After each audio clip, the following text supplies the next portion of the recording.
Welcome to this Tutor to You Sociology topic video looking at global development, focusing on trade. First of all, we need to ask what is trade and why is it important in the context of global development? Well, trade is quite simply the exchange of goods and services, the concept of buying and selling goods. In the sociology of development, the focus is on international trade, the exchange of goods and services across international borders or territories, and how governments look to control the flow of trade into and out of a nation. Nations look to control the flow of resources through the imposition of import tariffs, and these are usually set by international trade agreements between nations or trading blocs. Nations may agree to impose tariffs on certain goods and services in order to protect their own economy. Alternatively, they may adopt free trade policies, which enable them to trade with other nations without intervention or imposing taxes on goods coming into the nation. Which agencies are involved in trade? Well, the main agencies of development that are involved in the process of trade are listed below. Firstly, TNCs or transnational corporations. They look to sell their goods to as many customers as possible, and that requires them to be able to trade in as many markets as possible. As a result, they oppose trade barriers between nations as they look to expand their customers. These control the flow of trade into a country. In order to protect homegrown businesses, they may look to limit the flow of trade into a nation by setting import tariffs on goods or taxes. This would make those goods, usually produced by TNCs, more costly to consumers, and so benefit homegrown producers. However, if they do impose tariffs, it is likely that other nations will reciprocate, which has a detrimental effect on how much revenue they will be able to get for their own goods being sold abroad. International governmental organisations, particularly the World Trade Organization or WTO, look to broker deals between nations in order to allow the free movement of goods and services between them.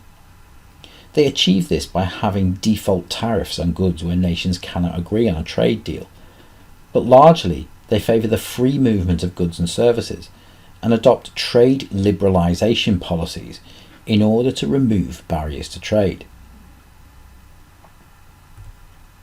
So how does trade impact on development? Well, theoretically, developing trade allows nations to develop. They can produce more goods and sell those to other nations, increasing their economic output and creating more jobs. Furthermore, they can invest the profits into more modern forms of production and create more goods or diversify the type of goods they sell.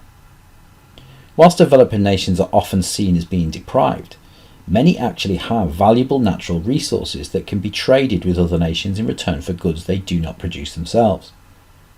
However, the sale of these natural resources is often to TNCs, who can then refine the natural minerals and metals that developing nations have and turn them into products they can sell to consumers. As such, developing nations contribute to the supply of materials, and without their resources, less products are made. For example, coltan, a key component in the manufacture of mobile phones, is found in abundance in Central Africa, which should theoretically mean that there is profit to be generated from its mining, making nations such as the Democratic Republic of Congo relatively wealthy. However, it remains one of the most deprived nations in the world. There are many benefits to trade for developing nations. Allowing free trade brings employment to a nation. Western TNCs may set up production centres in the developing world and employ local workers, giving them formal employment and contributing to the gross national income of a nation, aiding development. Formal employment offered by TNCs is seen as more stable than subsistence agriculture and is highly sought after in the developing world. TNCs may also invest in the infrastructure of a nation, building roads and rail links in order to move their products from the developing world to distribution centres in the West, where they will be sold to Western consumers. Furthermore, the production of goods in the developing world opens new markets to TNCs and new products for consumers. This leads to an increase in the standard of living of those in the developing world, as they can acquire consumer goods available in the West, at least in theory. But there are also many costs of trade for developing nations. Critics, such as dependency theorists, argue that trade links often benefit Western nations, and TNCs in particular, more than the developing world. Despite being rich in natural resources, the price of these are not set by the seller, but instead by Western commodity speculators who base the price of raw materials on Western demand. This unequal relationship often leaves developing nations shortchanged on the resources they have, and without the means to refine the minerals themselves and produce their own goods, they are stuck with the price offered.